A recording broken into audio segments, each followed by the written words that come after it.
So iStation is, like I said, a computer program where you sit the kid down and it gets harder when the kids are getting it right and it gets easier when the kids are getting it wrong, up to a certain amount. So if you have a child who's really struggling and needs multiple passages in order to get character traits, or it could be something more explicit like letters and sounds, they have parts of that inside of iStation as well. And so when the kid misses it, it gets easier. When the kid gets it right, it gets harder. So here's what I've seen with a lot of our older kids that use it. So you'll see it a lot in 3rd, 4th, 5th, and on up, all the way into high school, actually. So with it, the kids will take the test when they don't do well. Because remember, we're now talking about struggling readers. So when a child doesn't do well, what you end up having is, the passage gets easier. So only to a certain extent, meaning that if they do it 2 or 3 times, some have 2, some have 3, and they're still not able to pass the little quiz at the end, there are no other passages for them to do. And what I would say is that when you have a kid missing 2 or 3, missing questions when there's only a few choices, when you hear them or when they tell you they're missing, that's when you definitely have to step in. The computer is not a replacement for you. And what I see all the time is that some schools will use it and teachers just kind of stand at the back. Or they go in, the kids that they're worried about going to the computer lab, and the teachers just stand back. And the kids will do things like, just click enter to show fluency. Let's see if I can pull up, it'll take just a second for me to pull up an example of the iStation score for you. I have a bunch of them, and sometimes I do a big project where you have to look at all this different data, but this semester I'm not having you do all that yet. Okay, let me just see. See if I have it on my computer. I'd like to show you guys if I do. And it was not one of the things I pulled out to show you.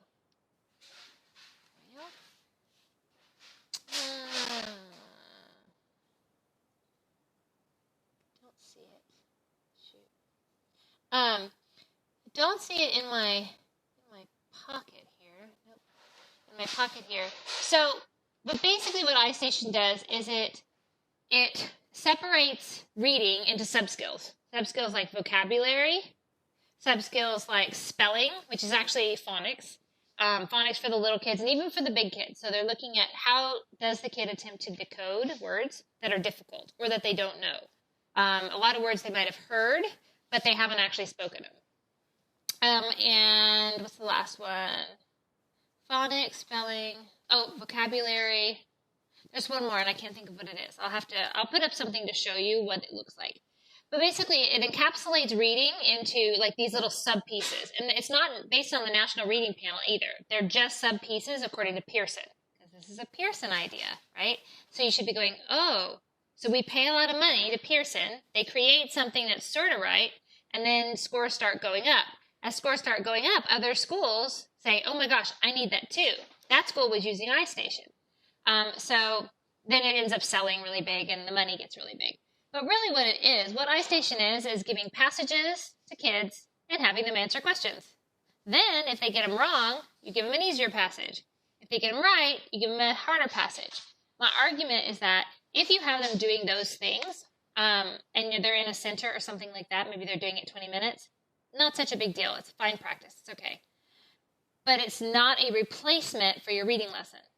And what I see quite often is it becomes a reading lesson. And I see Lisa saying, no, they get it, but they don't really look at it at her school. Using it as a piece of data in the portfolio, I don't have any issue with. So remember, anytime we're talking about an IRI, an informal reading assessment, which is what you're going to be doing coming up, we're just getting ready to start it today. You kind of started it yesterday with knowing the Garfield. That was sort of the first start of it. Now we're going to work into the QPS, which is our quick phonics screener. You will have data on kids, quantitative data on the kids. If you want to include that data, you are perfectly welcome to include it, but don't let that be the only data that you include. So even though I'm pushing these tests or assessments upon you and saying, hey, think about this, it is true that you're going to have other things that you would want to put in a portfolio, not just your test scores. You yourself are more than your test scores. Imagine if all I put in a folder was, here's Isabel's test scores, and that's all she is. Here's her test scores. And we don't want kids to have that either. Plus, keeping a folder with with things that really do show what the kid is learning, not just random things. Things where you can see a light bulb that goes off. Was that moment where you're like, yeah, and you get to smile? When you can keep things like that inside of a folder when you meet with parents, it's not scary because all you're going to do is talk through the folder. It gives you something in front of you to talk about instead of talking about the kid. You're going to talk about what the kid is doing.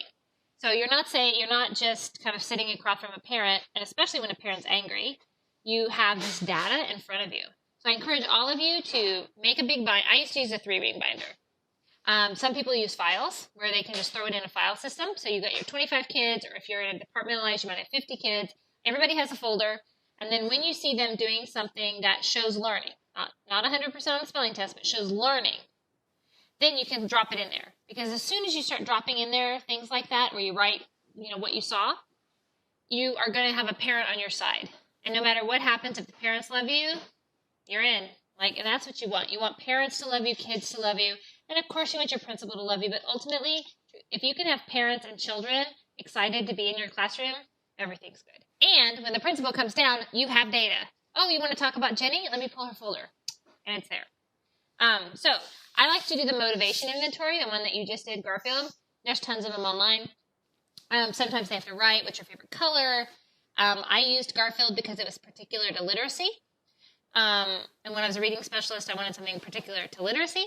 But there's lots of different ones on there. You can make your own. I do encourage you in those first couple weeks to do that with your kids and to have them fill it out and to find out what they're able to think about. So sometimes they have trouble thinking about books that they like. Like when you ask them, what's your favorite book? They don't know. And if you have a kid that leaves that blank or that writes, I don't know, you yourself as a teacher now know, okay, with Eloise, I've got to make sure that she finds something she's interested in. She has interest. She probably just hasn't found the book that goes, in her world, right?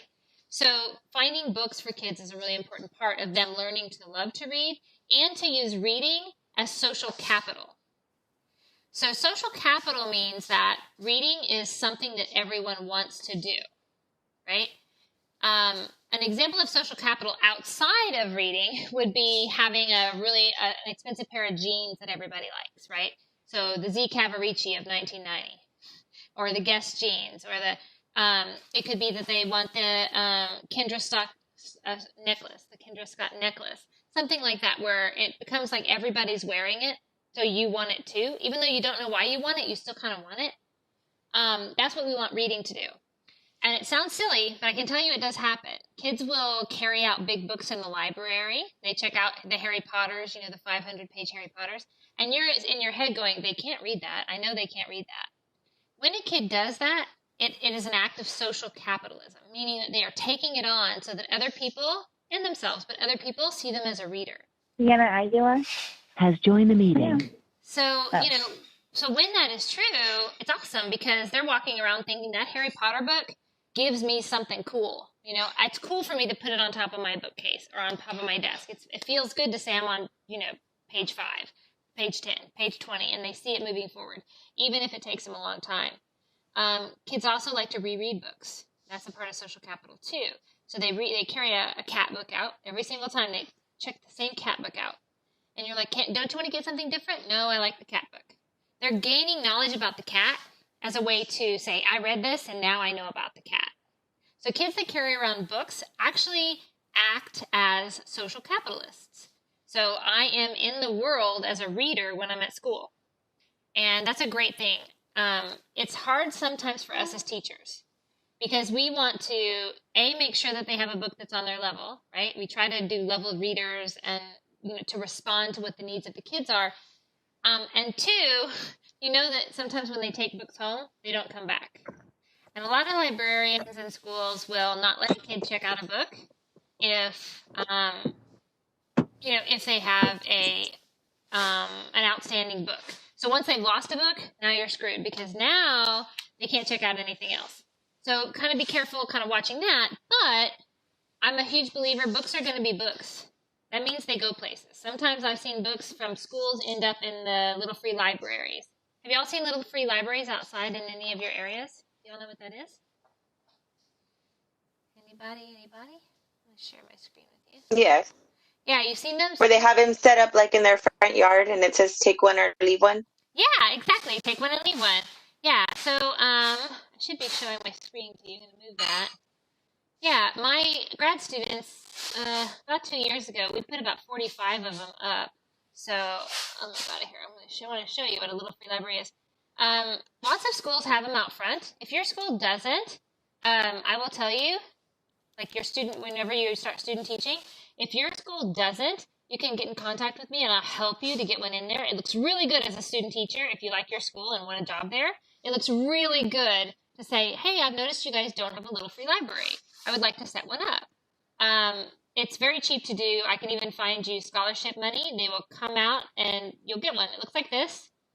Y'all can see what I see? Do you see a little kid on a mailbox? Okay. So they look like this, most of them. And the kit is like $62 to build it, but I can find scholarship for you pretty easily. There's the kit. And then your job would just be to install it. So here you can see somebody installing it. Looks like outside of maybe apartments or a school. There's too many windows. We never let windows in schools very well. But they just look like this, and then you stock it. And we find somebody, you take one, add one, or you can take one, and then the person will restock it. I encourage all of you to find a project kind of like this when you're student teaching, because I think, truthfully, that you need to make yourself stand out a little bit. And in order to stand out a little bit, you need something that is simple and easy and yet quality to do. Uh-oh. Am I back? Can y'all hear me? Shake your heads. Okay, cool. So now you're just sitting there looking at not much. But, so are there any questions about what I talked about so far? I know you might have questions about the assignments, and I'll answer those at the end. Today it's going to be a pretty short day, so that's good because I always run over. All right. So first of all, what I thought I would do is give you a kind of a little short quiz for yourself. It's not going to, I would say, grade it, definitely. I'm going to go over the right answers. That way, if you see the questions again, you will have the right answers. And then I want you to kind of note for yourself where you are on this. I 100% guarantee you that it will be on your certification exam. 100%. They will ask you about phonics. They will ask you about phonemic awareness. This one's just phonics. Phonemic awareness, and they will ask you how those are applied. And they will even talk about assessing. So assessing phonemic awareness. Can you do it? Can you assess phonics? And so this one's going to be our phonics one. So, all right, let me get you to share my screen again. And I definitely encourage you to write these questions down because you probably will see not all of them. You won't see all of them. But you will see one or two, I guarantee you, over the course of the next few tests. All right, so here's your first one. Okay, I'm going to highlight it nice and yellow for you. Kind of orangey. No, that's not good. Bad news bears. Let's not do that. Let's do this one. It's what I actually meant to do. Let's highlight it yellow. Okay, so basically an A, B, C, or D. Is it too little? Should I make it bigger for y'all?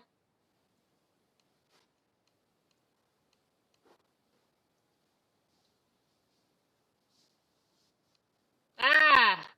Tried.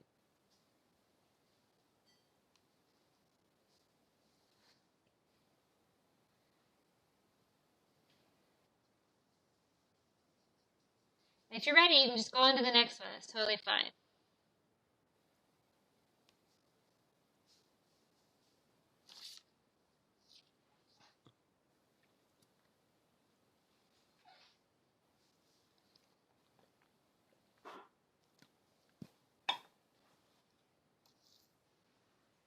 Okay. You should at least be on number 2 now. The alphabetic principle is understanding what?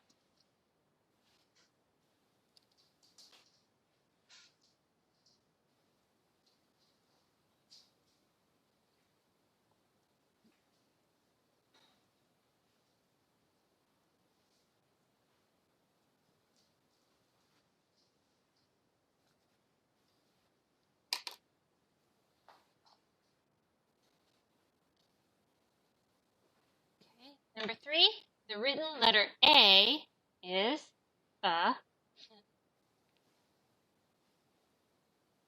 morpheme, grapheme, phoneme, naneme.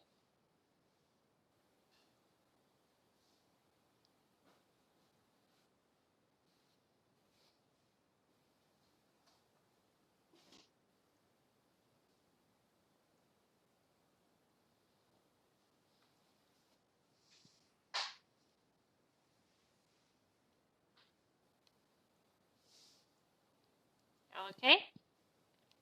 Go on.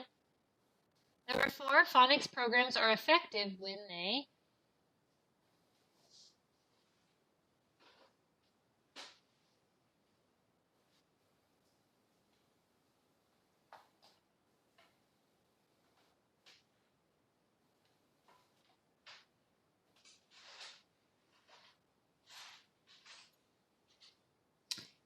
Number 5, phonics instruction is most effective when it is taught.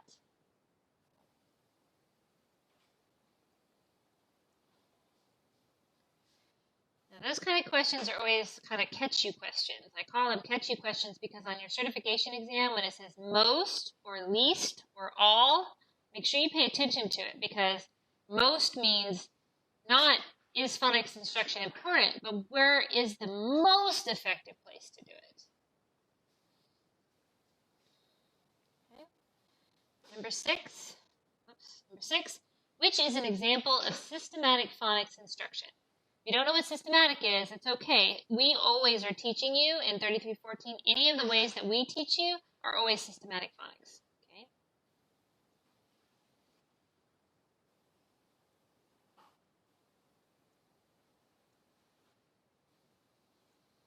So think the science of reading, basically, anytime you see that.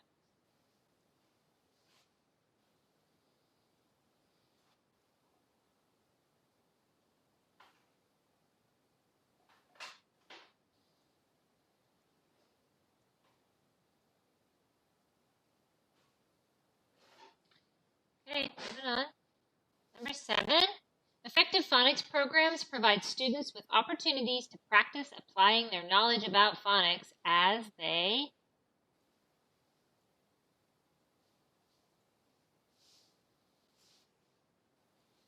What are they doing with good phonics program? With a good phonics program?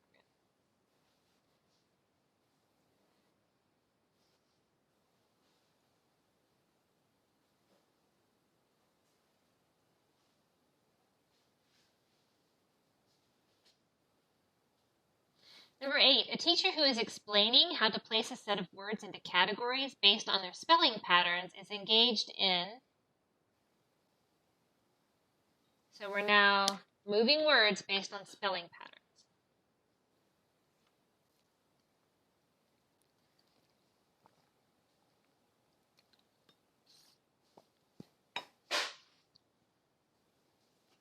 Okay? Almost there, and I'm going to show the right answers too. We're going to talk about them. Number 9, phonics instruction is important because it helps students to... You'd think I know I wrote these questions. Phonics instruction is important because it helps students to...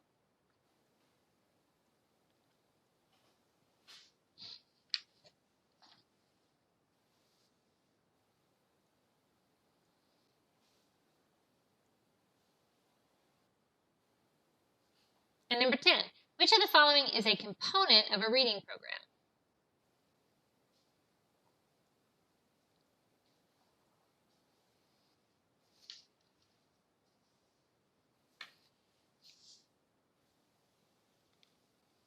Okay, so we're going to go back and talk about some of the ones that are a little bit more difficult, and we're going to talk about them because in your certification test, they might not be written as clearly as the ones that I just wrote for you. So here, it might have a whole story around it, a whole small scenario around this teacher is making a reading program, and she's trying to include vocabulary and comprehension. What else should she include? And it'll have all of these things around the question. So what I'd like to invite you to do as a strategy for your certification test is to look for what the question is asking. So throughout, you might have a small scenario above it, but go to the question. Look for the question. Underline it, something in the question that reminds you about what you're looking for. Because STAR tests with your kids, and even your certification tests, they're written by the same people, Pearson, the devil, Pearson, when you get to that certification test, they're writing it in a way that helps to confuse you. So make sure you look at the question that they're asking, answer the question. They're going to give you a lot of superfluous stuff, extra things. Look for the question. Okay? All right, so let's go back. Started with our beautiful number 1. And when you're looking at number 1, what kinds of things are you thinking about? Which one kind of got you? Anybody want to share or anything? You could share. I really wanted to pick this one. I ended up picking this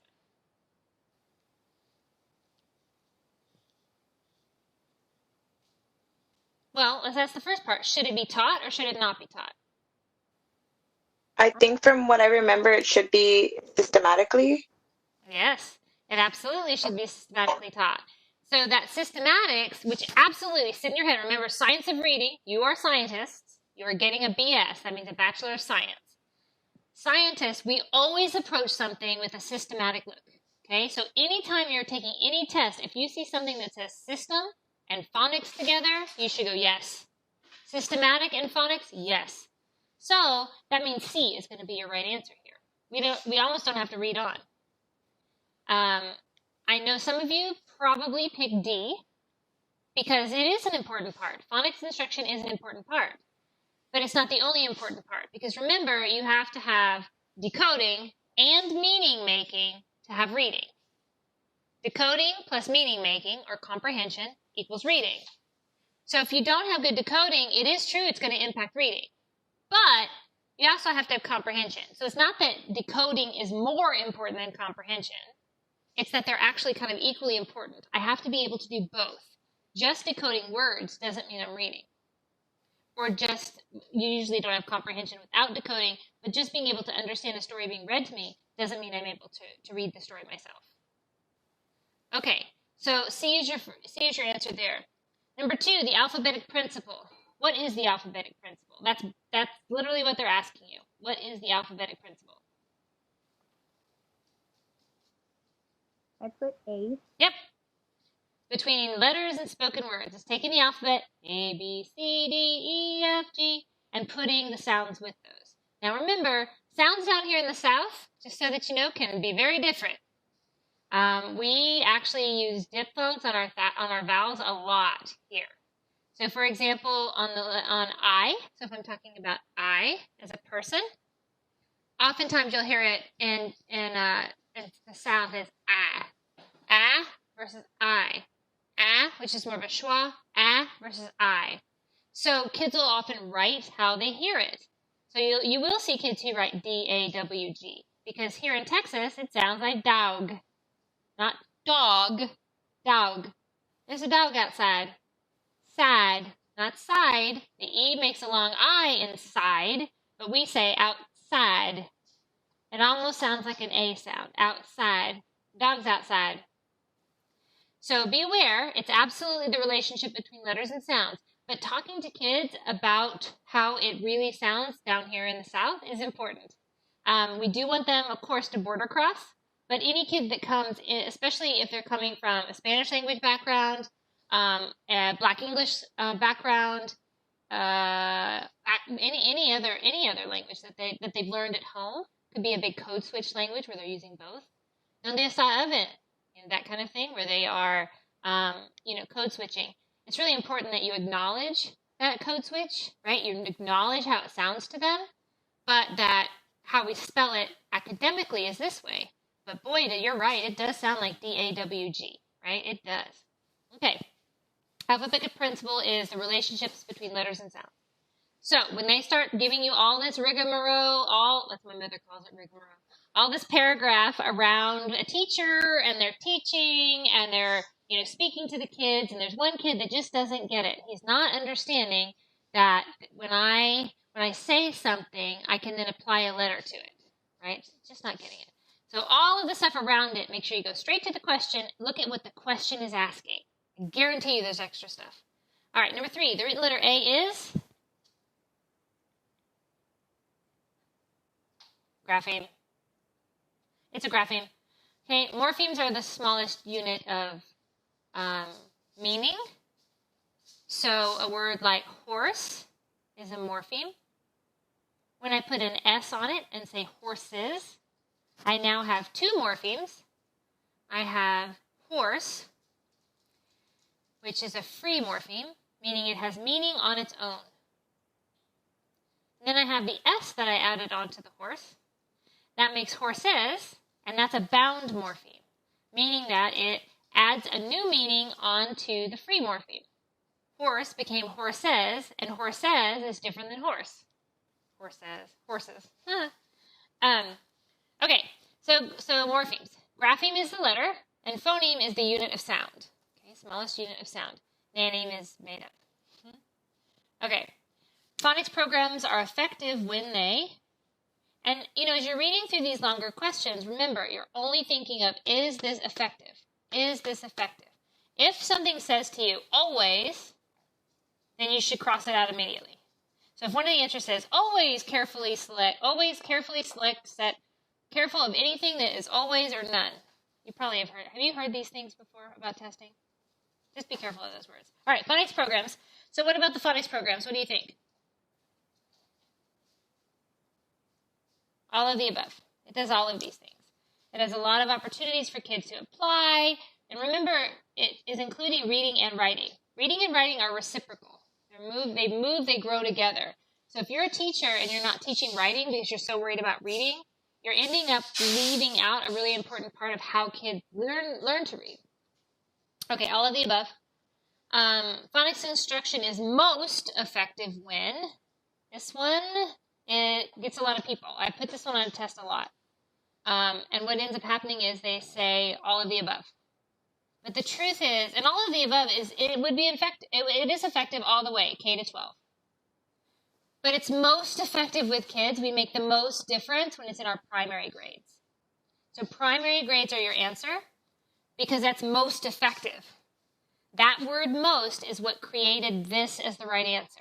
You can use phonics instruction all the way through, even in our upper grades. Our upper grades, it looks more like derivation, where they're looking at where the words come from and all of that. But it is most effective in primary grades. Which is an example of systematic phonics instruction. And we said earlier, all that means is the science of reading, which means you're doing phonics, not whole language. Okay, you're doing phonics. So on this one here, you should have been going, okay, systematic means system, means that there's going to be some sort of sound-letter relationship in a sequence. So your answer should be C. C. It's anytime systematic means a sequence. That's what it means. You're coming up with a system for it. Those of you that are worried about not knowing your phonics so well, like when I give you a word and you have to, separate it into different phonemes, tell me which is the diphthong, tell me which is. If you're still worried about that, it's okay. When you get into those early grade classrooms, you will have a great phonics program. I promise you. There will be some phonics program there that's good for you to work with. Just don't push it to the side. Use it. Use it. Take your knowledge with you and then pick from it. There will be something there. Okay, which isn't like the other textbooks. Phonics, the phonics work actually is nicely aligned and very easy to grab onto as a teacher. When you get into those older grades and you're doing science and social studies and all of that, the books are written so high that the kids really struggle. Okay, number 7, effective phonics programs provide students with opportunities to practice applying their knowledge about phonics as they, all of the above. A good phonics program is going to have them reading, writing, and blending sounds to form words, which is sort of your phonemic awareness. That's what you're working through, is that connection to all of them. Number 8, a teacher who is explaining how to place a set of words into categories based on their spelling patterns is engaged in somebody, anybody? Bueller. What is this whole thing about?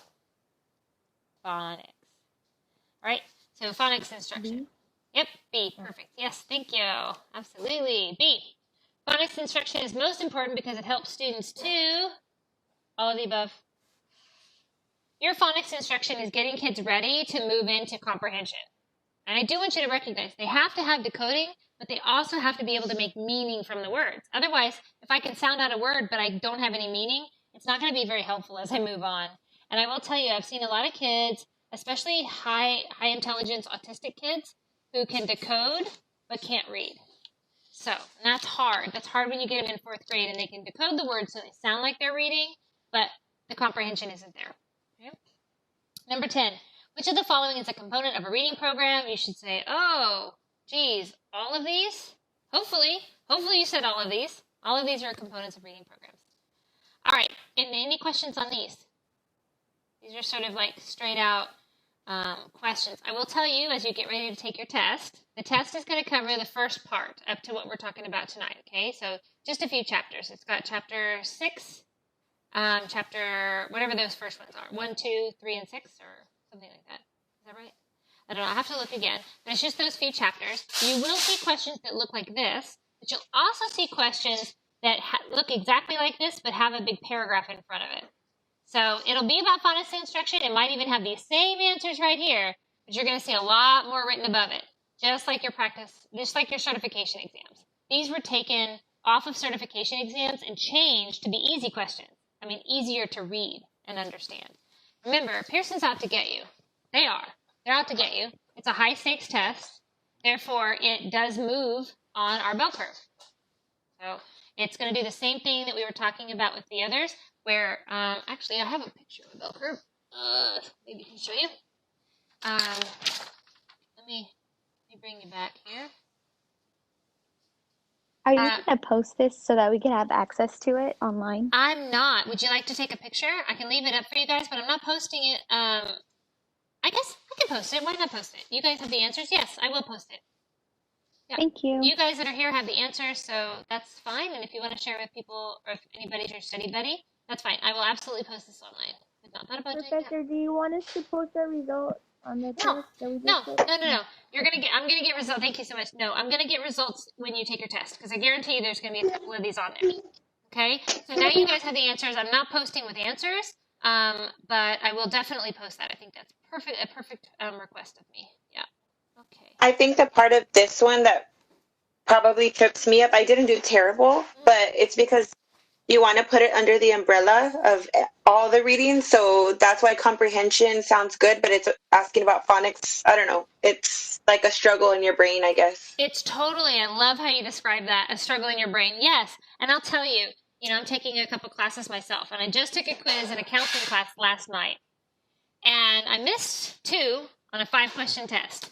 I've never done that. I missed 2.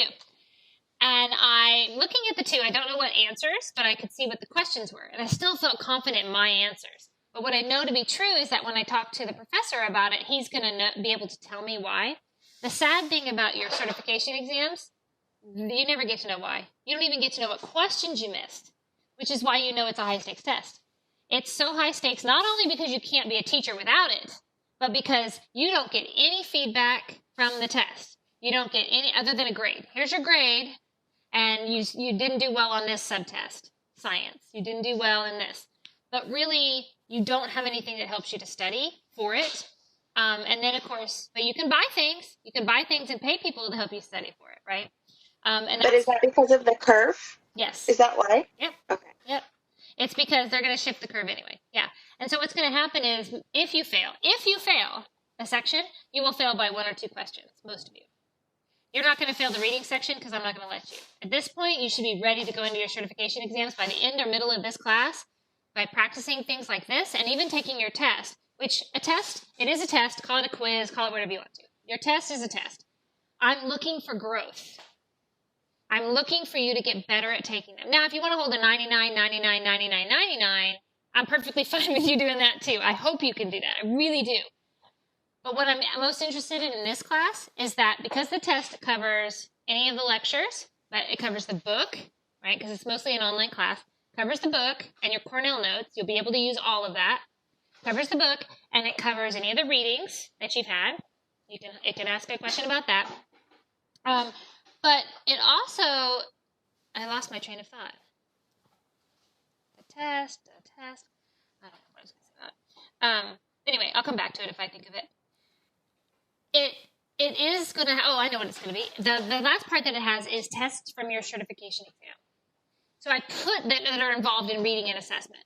But I put those on this test because oftentimes you guys will see them again and again. When you take your certification test, if you take them, they'll be very similar to the ones you're getting with me. They might change a name or a grade level, but it's the same test. It's the same question. And I want to be able to go back, and when those of you that want to meet with me and talk about your test, that we can talk about your test and look at what you got wrong and why. Because often your brain does so much work that, just like Elaine was saying, my brain is like telling me, it's this battle in my brain. It's like, yeah, it's this battle in my brain. That happened to me the other day on the quiz. The battle in the brain.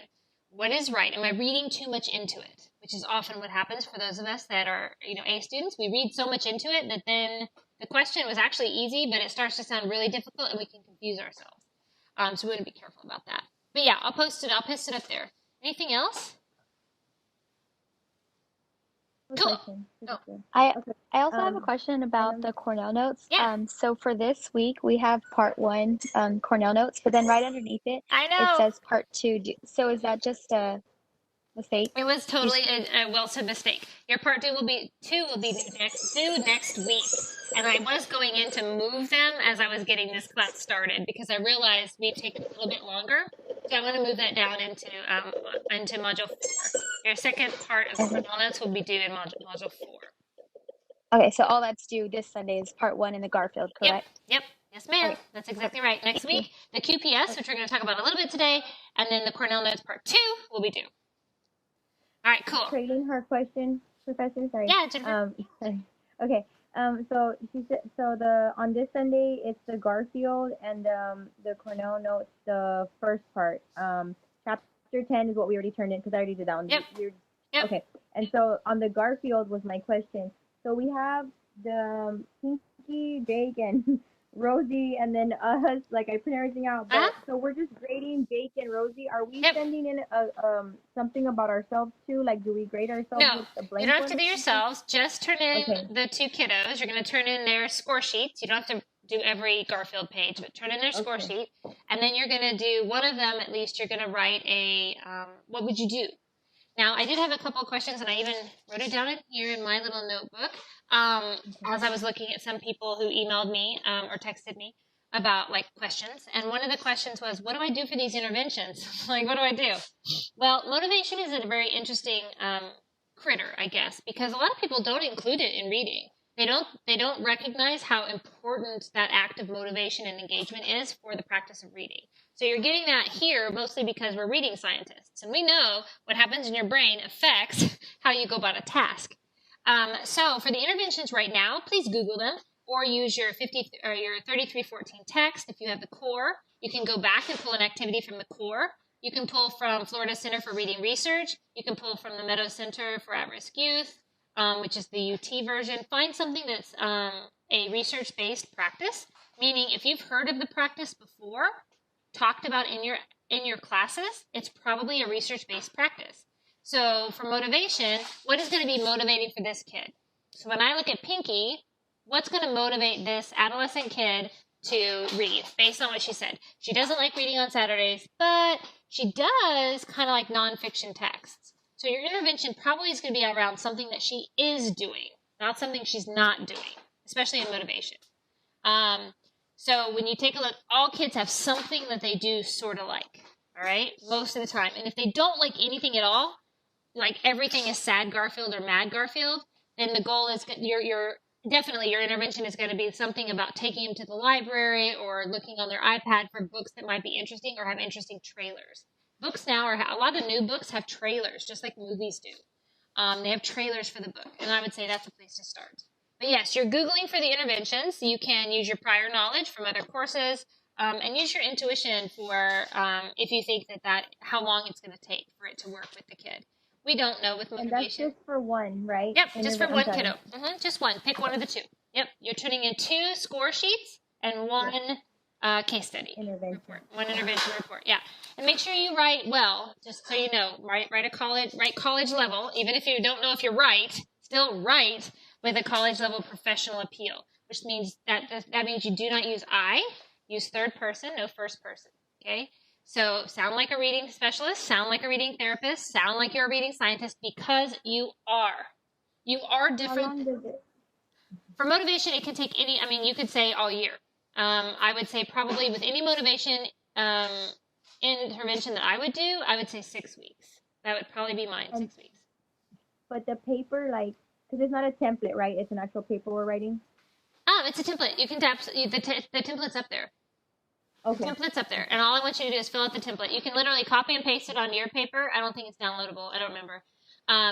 Copy and paste it, fill it out, and then when you get to the intervention, you probably have to do some extra lines, because it'll take you longer to do it. But if you're writing 25 lines of text, you've written way too much.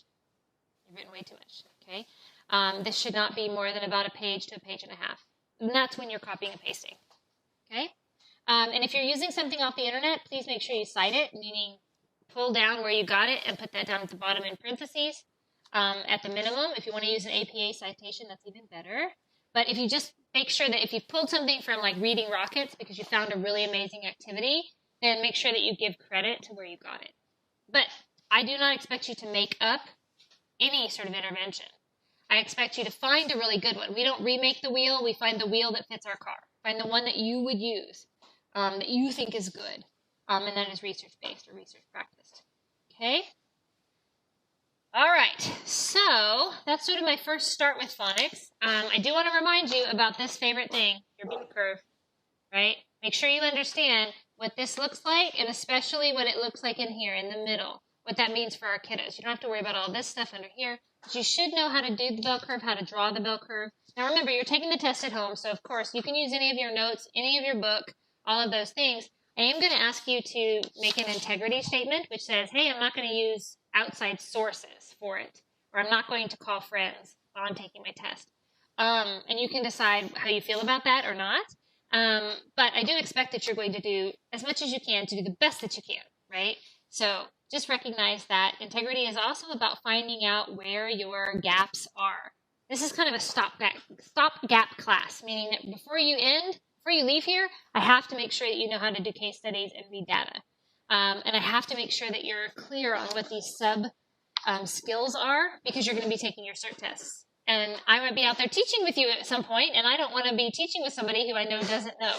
And I see that a lot in some of the other colleges. Some of our big colleges, have an idea that whole language, giving kids books and access to books is what you do, the most important part. It is. That's a very important part. You can't learn to read if you don't have text. However, we have to kind of work on all the phonemic pieces, all that first part to get to the comprehension part. All right. So today I'm going to also take you into Blackboard for a second so I can kind of show you. Okay. Kind of show you what you see. So in here, in the weekly PowerPoint, you'll see me doing a quick phonics screener. This is how to do it. I'm going to look at it with you in a second, but I'm not going to go over exactly how to do everything inside of it. So when you're looking for what do I do, go in here, because this is where it is. And then here is the sheet, okay? When you're printing it out, just know it's sort of not at the very, very beginning. It's towards the... Are you trying to share your screen? Because we just see you. Oh, thank you for telling me. Yes, I'm trying to share my screen. You have to tell me all the time. I seem to not remember. I'm like a fourth grader. All right. Stop sharing. Okay, so I'm just inside of your Blackboard, though. Don't do that. No. I'm just sitting inside of your Blackboard. This is where you have your weekly videos and PowerPoints. The video from this class will go up there as well. But you don't really have readings. You don't really have many readings this time. So this is just about how to do the quick phonics screener and where you'll find the actual data for the quick phonics screener. Okay. So I want to go back into module 3. Yep. No, I don't. I want to go module 4. Sorry. And I'm so sorry if you guys were in there and I was messing around with stuff, because I realized as I copied things over that they were not in the right 3 and 4. 3 and 4 had some things that were wrong inside of it. So go back in if you need to and take a look. Okay. Quick phonics scorer. We were just in there, Jenny. Okay. Back out we go. What I want to show you is homework. Okay. So this is the integrity statement that I'm going to ask you to kind of read. And basically it just says that you're going to do your best. Like your best is going to be good enough. And you are good enough. If you have studied for this test, studying for this test looks like reading through your book, right? Knowing where things are in your book. Because a lot of times we read a book like this. We just start falling asleep. And that falling asleep isn't because you're not a good reader. It's because we're overwhelmed and tired. Like we just are. It's also because if you're not engaged with the text, our brain starts to shut down. When you're engaged with the text, like you're sitting at your desk, you got your pen, you got your Post-it notes, you got your glass of wine, you're like sitting there ready to read, you're going to have a different experience than those of us that sit down and we're exhausted and we start reading. Our eyes get heavy and we start to fall asleep, right?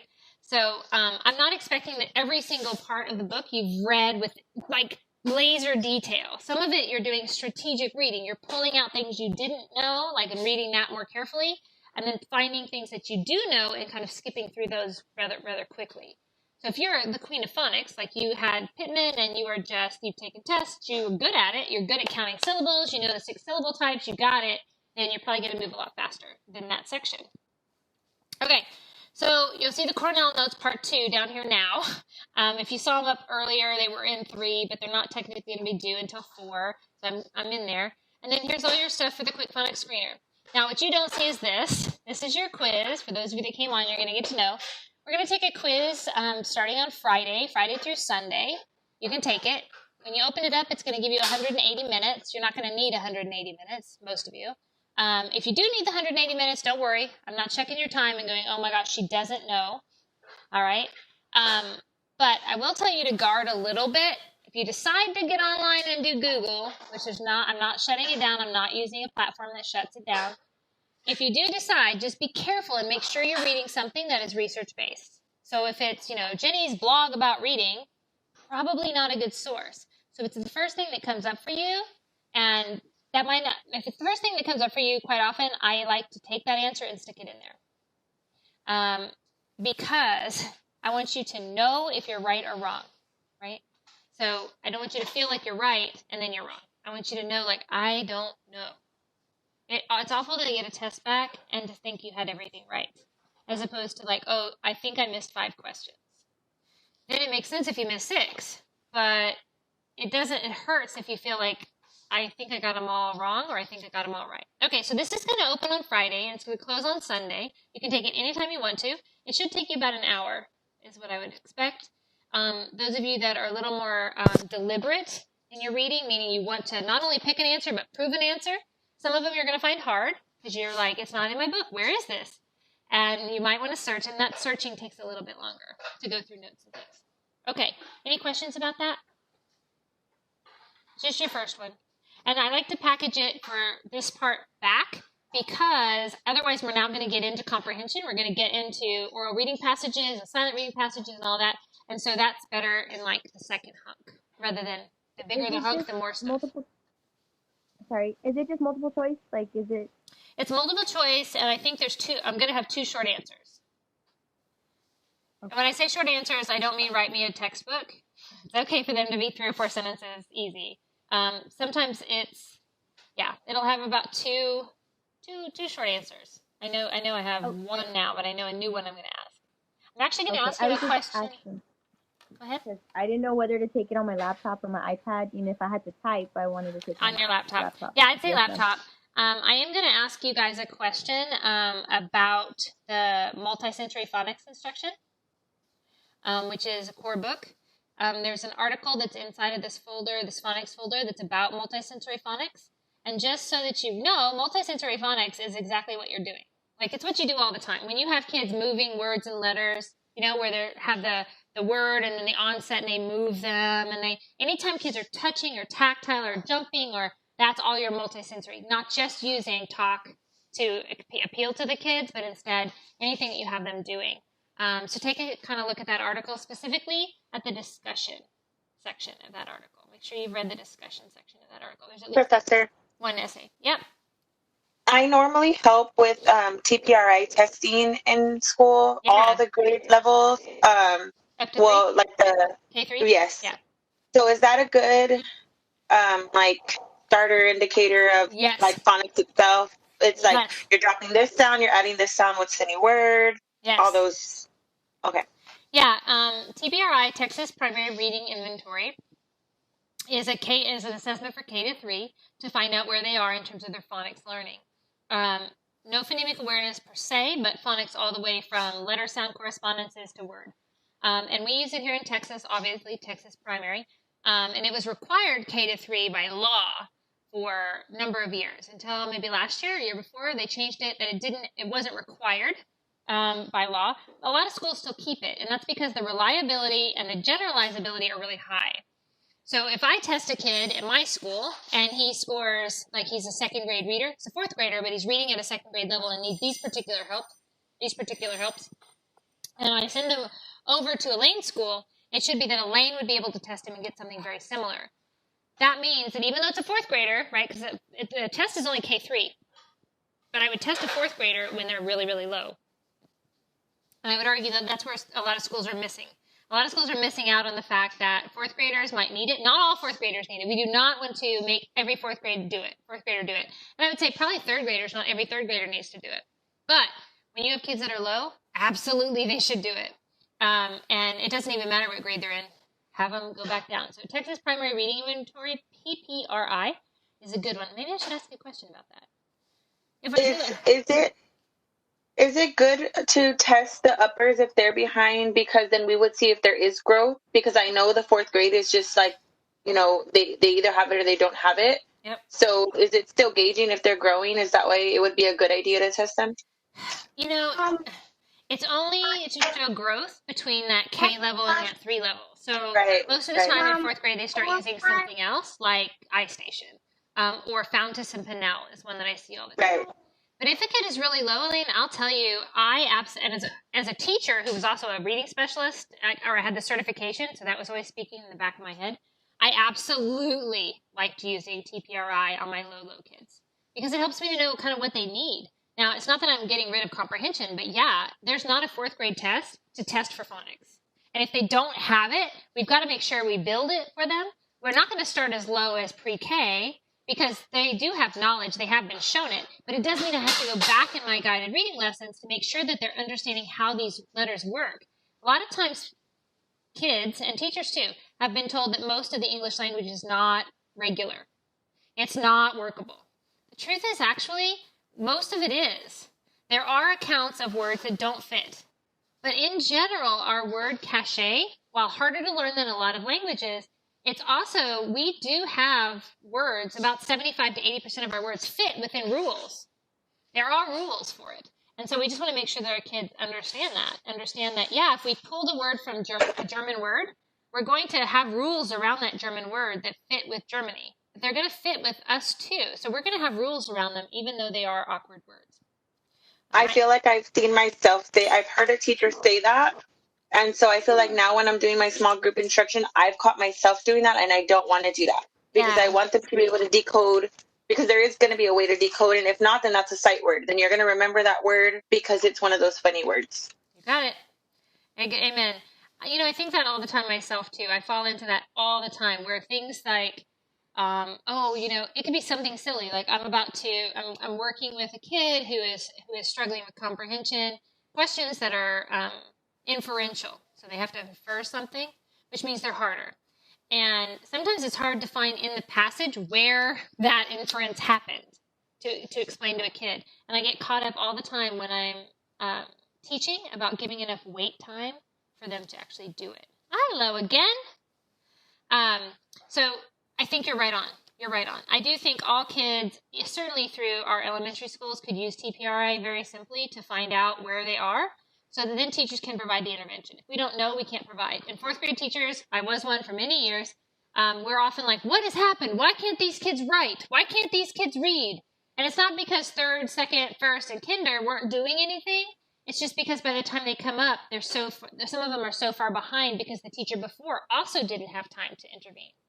And right now, with all this going on online, I would say any interventions are probably falling to the wayside in general.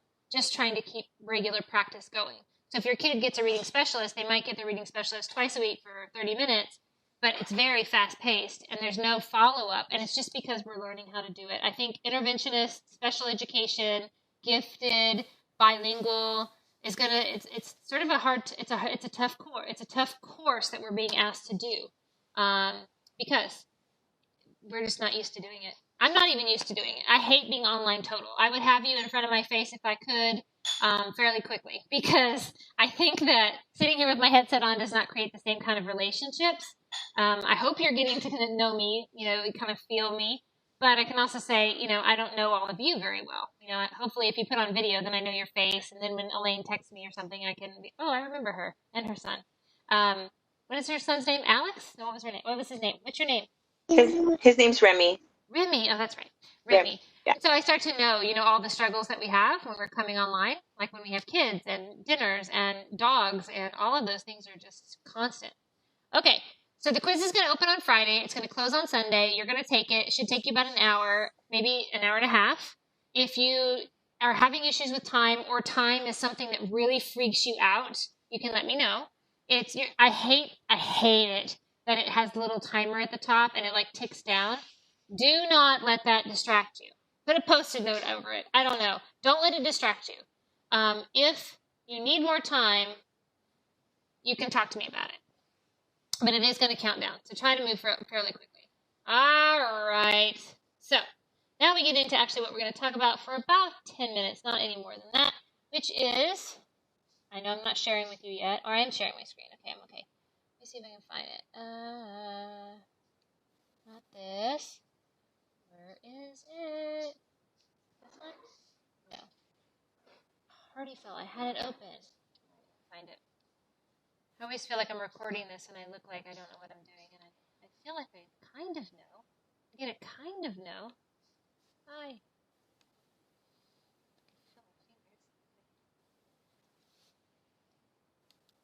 I just open it in yours.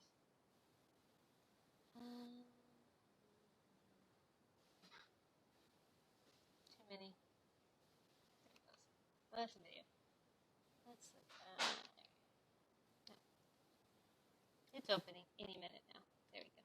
Okay, so yours looks just like this. This is what the actual, data is going to look like. Now, you're getting your data, again, you've got a couple kids that you can choose from. You've got Ruthie and Zoe, I think, that you can choose from here. And you will hear, or you can see what their score is, what they've done. So this is where you're going to be recording. This is what you're going to turn into me. I don't need anything else other than this. This is where you're going to be recording the actual QPS. Now this down here is your actual writing. This is the case study piece, your RTI, response to intervention. What do you want to have happen? Okay, I'm going to talk about this in just a second. I want to open up, since I'm still in this search mode, I want to open up the actual screener so I can show you how you're going to take what the screener is and move over to the answer sheet. Okay, so here's your screener.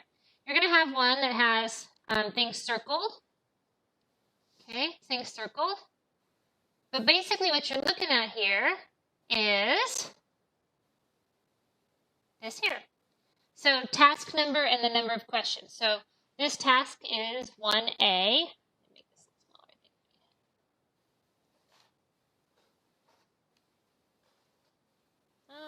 think. Trying. Okay.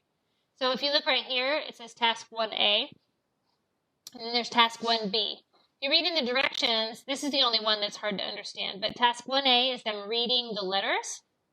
M-T-A-S-I-R. The second task, or task B, is them doing the sounds that correspond with the letters. So, t, a, s, right? So when they're doing that, and that's where that's coming from. So, but the rest of them, basically all this is a kid attempting to figure out where are they at their ability to sound out words, to use what they know to make sounds appropriate to the words. So you'll see that it starts here with letters and sounds and moves into just getting a little bit harder, okay? As it gets harder, this is attempting to relate to, say, second grade. So by second grade, a child should, on the typical scale, be able to read these sentences.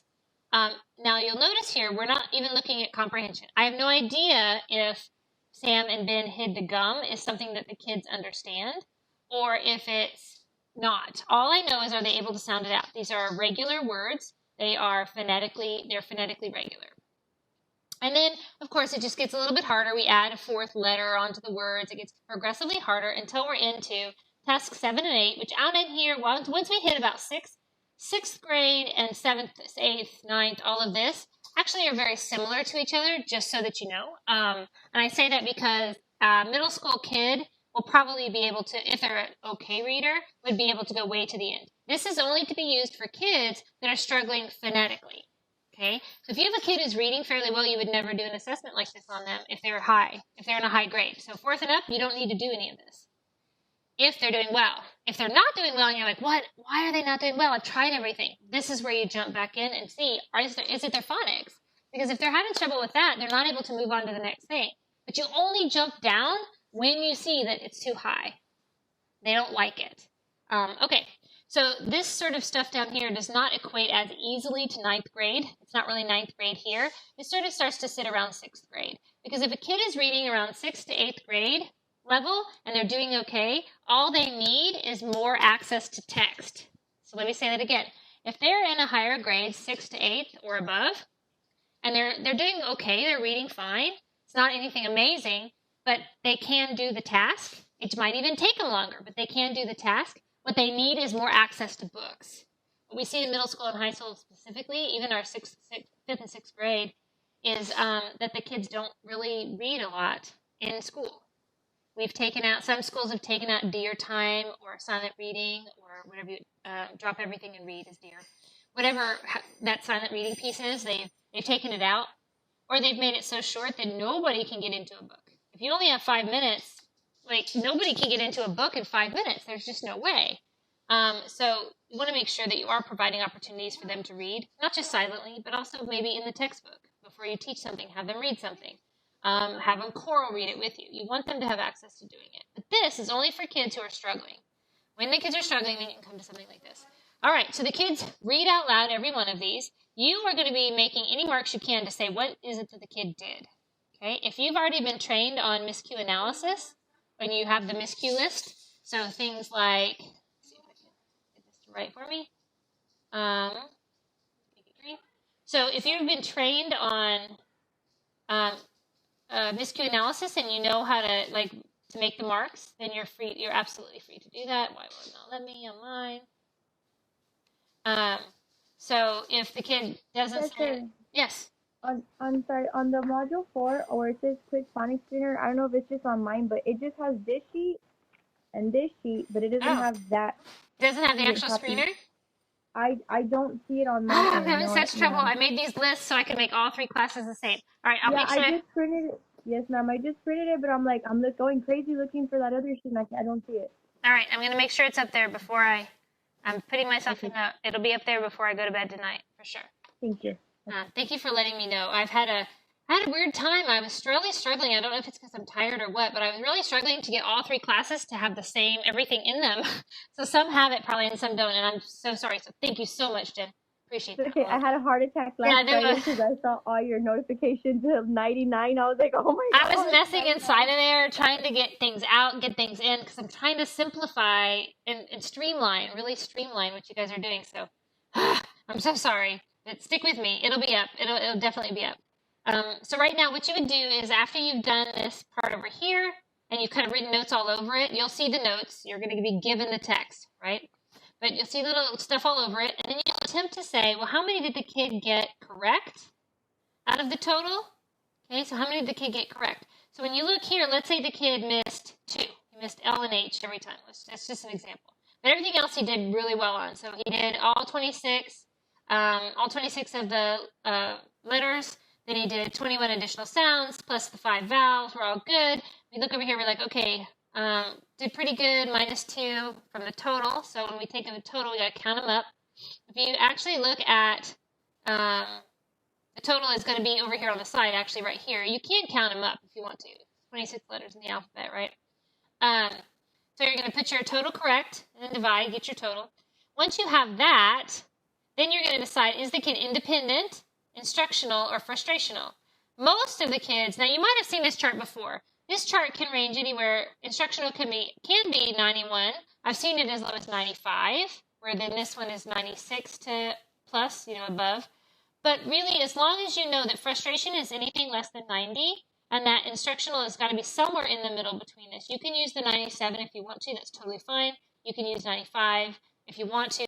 This is the one I usually use, but I leave this on here because I've heard a lot of teachers in San Antonio use this. I think 98 is a pretty darn high level, especially for some of our strugglers. But regardless, it's going to separate your kids really quickly because it says 90%. You'll notice that that's different than what it is when it's on a state test or a benchmark or any of that stuff. A lot of times 80% is good enough, or 70% means you're passing, right? But you don't want that. It's kind of like in here. You don't want a 70. You don't want an 80. You actually want a 90. 90 tells us that when kids are reading, that they are getting 9 out of every 10 words right. So imagine a passage where the kid is missing 1 word in every sentence. the word that they're often missing in that sentence is the word that they need, the hard words. Those are the vocabulary that they need to understand. So as a result, if they're missing more than one in a sentence, in a 10-word sentence, they're going to have comprehension issues. So we said again, if they're missing more than one in every 10 words through a paragraph, they're going to have comprehension issues. As a reading scientist, no matter what it says on Fountas and Pinnell or what it says on guided reading, which is usually around an 80%, no matter what it says, in your head you're thinking a kid, in order to really comprehend, needs to be able to read 9 out of every 10 words. When you're instructional with them, which means instructional is where you should be doing your teaching. Your teaching should be at the instructional level for the kids, where it's just a little bit hard. They can't really do it on their own. They need you to show them and to practice with them, but they'll be moving into independent, and then we keep moving forward. And frustration is anything below 90%, okay? So when you're looking over here, as you've done, you input your answers here, and when you do it, you'll see it easier than me doing it. But when you put your answers here, and you write the total correct little math problem here, and then, of course, over here, you're going to say, oh, well, this kid is at frustration level. When you see a lot of frustration levels, what does that mean?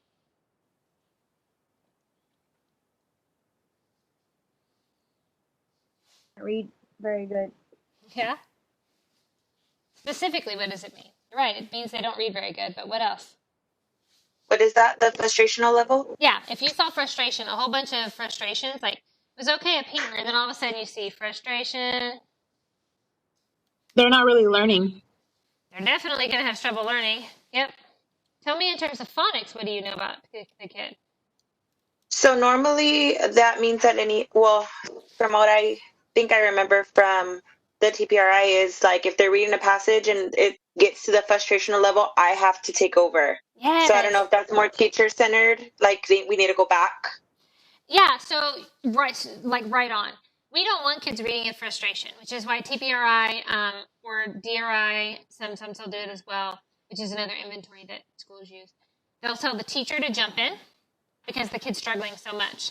And that's because once a kid hits frustration, we don't want them to constantly struggle with text. We know their comprehension falls apart. We know that they're falling apart. Their efficacy, their self-efficacy falls apart. And that's why we take over. When you see a kid that has a lot of frustration, it means that, hey, somebody else needs to be doing this because it's too hard for me to do it on my own. So if you see frustration here, okay, then probably the instructor stopped. The teacher or the administrator of the test, the diagnostician stopped. The reason they stopped was because it was just getting too hard for the kid. On most exams that you would do, including TPRI, including DRA, including Fountas and Pinnell, once it starts to get hard, you just stop. Like if you notice that they are just struggling on the comprehension questions or something, you just stop. That's because there's no need to go on. You already know. Most of the time in general, guys, teachers already know anyway. They don't need a test to back them up. But our stakeholders like to have numbers. They like to make it seem like there's numbers and children are numbers. So we're going to give them numbers, but you already know which kids in your class are struggling. You already know. I could walk in and say, so, Elaine, tell me about your class. And you would be like, oh, well, Billy, he's struggling here, and Jose, he's struggling here, and John, he's struggling here, like that. And you'd just be able to, walk through piece by piece and tell me. But this helps to back us up, okay? And I will tell you, if you do want principals to kind of stay off your back, keep a data binder.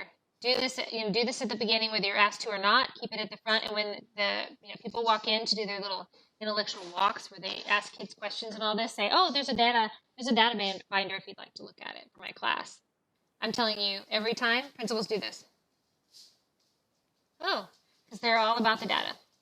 All right, so that's kind of what this looks like. So anytime you see frustration hitting, the diagnostician, the instructor, the teacher, the professor, whoever's doing this should have stopped. So after I got this first frustration, I should have stopped. I didn't even need to go on because I know that the other ones are going to be too hard because these are gradient or graded lists. They get harder. Everything we're talking about, whether it's a word list, whether it's a passage, they all continue to grow in depth and complexity. They grow harder. And so as soon as you start to see a kid struggling, it's only going to get worse. Now, I can't tell you I have had kids who really like taking the test, really like reading, and they'll say, can I go on? You'll laugh because you will find one, and they'll just want to keep going on. And I have a lot of teachers like you guys who say, well, what do I do? Like they want to take the test, but they're doing horrible. I said, you show what they are doing well. So they start messing up on all the words. They can barely read any of the text as it gets harder over here. They can't really read them. amputate, liberty, dominate, much less know what they mean. They don't know what they mean, but they want to read it. They want to do it for you. And they're missing all these words. So if they get one right, like volcano is usually when they get right, whereas they've missed every other word in here, I'll say, wow, you got volcano. That's like a 9-level task. Cool. Now, they don't know what 9-level is. They don't know what any of it is. But focus on what they did right. Give them some efficacy for trying. We don't ever give any grace to anybody who tries. It's why coming into college, you feel like a perfectionist. You want to make an A. Because making a B meant something bad about who you were, as opposed to, wow, I know 80% of the learning. Like, that's a lot. And I'm not saying I want you to make A's, but I do. But I am also saying that we have this idea that we aren't learners, that instead that we're like just supposed to know. So I would hope myself, and it's why I tell you, I would hope that over time, testing in my class, you get better at it. Because that means you're learning the content. This first test is you're like just kind of starting the content. My goal is that you learn how I test, what kinds of questions I ask. On the first test, you have no idea. It's like Pearson given the test. Remember, it just boom goes down. So it's like, I'm Pearson. Oh God, I don't even like that. Okay, but I'm given the test. You don't know. So learning is about getting the score. You study, you do what you're going to do. You come in, you get your notes ready, and you take the test. But over time, you should get better at taking my tests. Sorry, I got to grab the plug. Kind of came out of the computer. So that means you're learning. Just for kids, too. You hope that when you were to give this test later on, so you give it the first time and it's a baseline, and you give it again later, you hope that they're better at it because you've spent a year teaching it or a quarter of a semester teaching it, a quarter of the year or a semester teaching it. All right. So this is going to actually take that idea of phonics and apply it. So maybe in 3314 you learned about phonics and the different sounds and letters and all that. Now what I'm asking you to do is to apply it. So here's a kid, Zoe. See what you see. Try to fill in that the chart, the case study. Fill in what is inside. What's in here? Let me show you. Fill it in. Wait a minute now. Okay.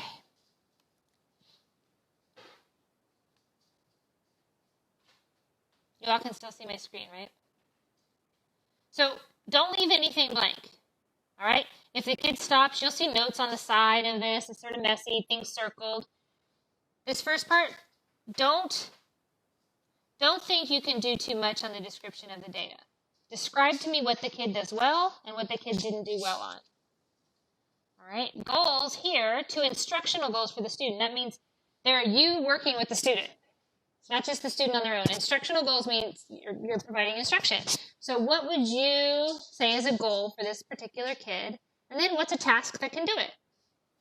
So if one of the goals is, I don't know, medial sounds, one of these talks about, or vowel sounds, that's even easier, vowel sounds. One of these are vowel sounds, like the E and the A sound. You can really tell this is when he starts breaking down. We're going to focus on that. And then we're going to go kind of Google and look through some of the sources like that you've had in other classes to find something that will help you to teach that. That's what you're doing. Then you do that twice, 2 different goals based on the data above. Then you want to make sure you cite it. Okay, that's this part here. Make sure you cite where you got it from. If you got it off the internet, fine, no problem. Just make sure you cite it. And then you're going to say what it is that you do and how many weeks you're going to do it and what you expect the increase to be. Now, this is going to freak you out. It freaks you out because you're like, I don't know. If you find yourself saying, I don't know, suck it up. Suck it up and say, you actually do know. I want you to problem solve on this first time. I'll give you we will get into kind of how long something takes, but every kid is a little different. But we will get into some of that as we get into the oral reading passages. Here, I just want you to attempt to say, in your own mind, how long do you think it will take for the kid to get those vowel sounds? Okay, that E sound. How long? If I teach 2 lessons on adding an E, right? Adding an E and making a long vowel sound. If I teach 2 lessons on that, do I think that this kid that I just took the test on, the QPS on, is going to be able to get it? For me, I would say, yeah, probably after 2 sessions working on put the E, add the long vowel sound, it would probably take me about 2 weeks, right? And then I'd be able to assess the kid again. So that's what you're going to put down at the bottom. The teacher is going to meet with the student for 3 times a week. After this period, the student's task is expected to be increased by 10%, 100%. They should make 100%. So I would say some people will say 90%. You can say 90. I usually say 100. And I usually say most of the time in terms of instructional weeks, you're talking anywhere between 2 weeks and 4 weeks, unless something's really big. Your motivation might be a little longer. Now, until you do this, until you try to do this at your best mindset, with your best mindset, it's hard for me to just tell you where it's going to go wrong. But if you find yourself feeling like you are going wrong, you have the ability to send me an email message. So just send me and say, hey, this is what I've done. I'm not going to tell you if it's right or wrong, but this is what I'm thinking of, but I'm stuck on how much time it's going to take. Because you don't know. You don't know. And I don't even know. I know typically what it takes, but I don't know if I walked into a new classroom how much it would take. But instructional weeks are going to be somewhere between 2 weeks and 6 weeks, unless it's motivation, which you can be a little higher if you want to with motivation, because it takes a lot longer to fix motivation than it does to fix a skill. Let me say that again. Motivation takes a lot longer to fix and to help grow than a skill does. Skills are fairly easy. All right? And then just find a research-based intervention. And you can find those, like I said, on any of the major sites connected to major public universities usually. Florida State is one of the most well-known, so is UT. A&M has one as well. A&M College Station has one. Just make sure you're pulling from something that you know is research-based. That's usually what I get people on here when they don't get their full points on this one. All right, so there it is. You can pick Zoe or Ruthie. Take a look at them. You do not have to do both. Just do one, and pick your kiddo. And that's kind of what you're doing here. I am going to make sure that the screener is in everybody's folder, so that's on here. I will check for the phonics screener when I get out of my next class. So any questions that you want to ask me now? Professor, okay, so there is a screener for like Zoe and Ruthie that's already like written on, but like okay, so but we don't need a blank one then, right? No, you don't really need a blank one. I say to pull the blank one for yourself. I will tell you, if you get a jump drive, guys, and put everything inside of a folder that's in here, especially the screeners and the interventions and all that, you can do what you want to with the book. But I will tell you, on the screeners, those can cost a lot of money, and some districts just don't have them. If you're out in a smaller district, you're not going to have access to something like QPS. You're just not. And so grabbing it right now where it's given to you free, and I'm the one who goes to copyright jail, very good. Grab those. You will use them. Garfield, grab it. And that way you just kind of have it. That's actually worth a lot more than even your book for me to say. I'm going to stop recording. Hold on. I'm like, I'm saying all this stuff. Like, oh.